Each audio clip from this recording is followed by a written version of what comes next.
નમસ્તે ગુજરાત. આજે 19 જુલાઈ 2025 વાર શનિવાર. ગુજરાતમાં થોડા સમયથી વરસાદે વિરામ લીધો હતો, પરંતુ આજથી ગુજરાતનો નવો રાઉન્ડ શરૂ થઈ રહ્યો છે.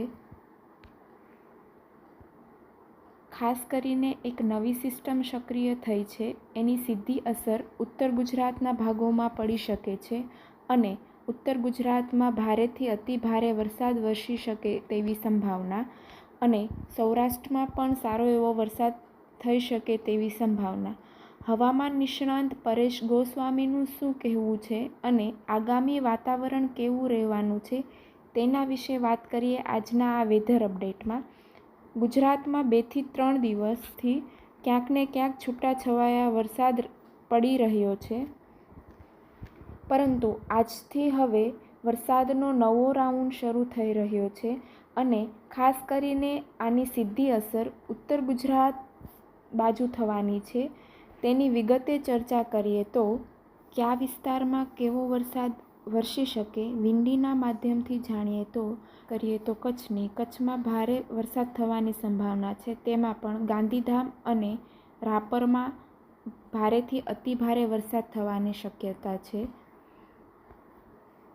ખાવડા, ભાડલી, માંડવી, નલિયા, લખપત, ધોલાવીરા આ વિસ્તારમાં પણ સારો એવો વરસાદ નોંધાઈ શકે છે. વાત કરીએ ઉત્તર ગુજરાતની તો ઉત્તર ગુજરાતમાં પાલનપુર, ખેડબ્રહ્મા, રાધનપુર, મહેસાણા, હિંમતનગર આ વિસ્તારોમાં મધ્યમથી ભારે વરસાદની સંભાવના છે.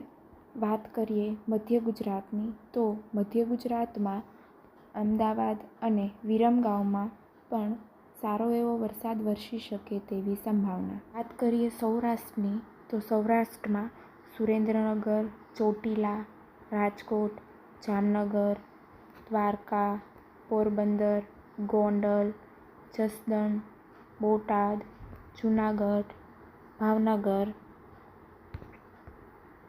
તેમજ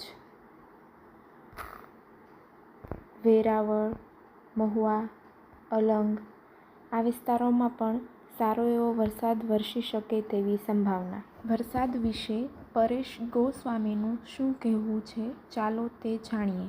જશે જેમાં ખાસ કરીને 19, 20 અને 21 આ 3 દિવસથી રાજ્યની અંદર વરસાદ પડવાનો છે.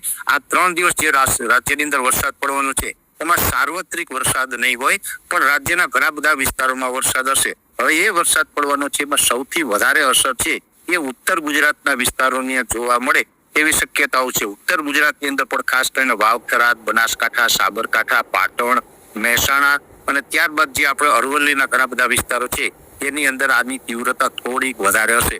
વધારે એટલે કે 1 થી લઈ અને 3 ઇંચ સુધીના વરસાદો છે એ વિસ્તારમાં પડી શકે છે. એકલ દોકલ સેન્ટરની અંદર 3 કરતા વધારે વરસાદ પડી શકે છે. એ પછી કચ્છના વિસ્તારમાં પણ આની અસર થવાની છે.